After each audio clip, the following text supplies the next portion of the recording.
நிலன் இந்த கேக் எதுல பண்ணிருக்காங்க? வாட்டர் மெலன்லயே பண்ணிருக்காங்களா? இது குட் ஃபார் ஹெல்த்தா பேட் ஃபார் ஹெல்த்தா? ஐயோ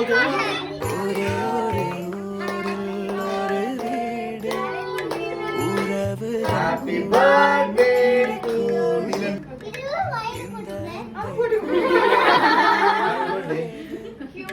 வார்த்தைகள் எல்லாம் போதாது, எந்த ஊரில் வாழ்ந்திடும் போதும் பறவை சொந்த கூட்டை மறந்திடுமா?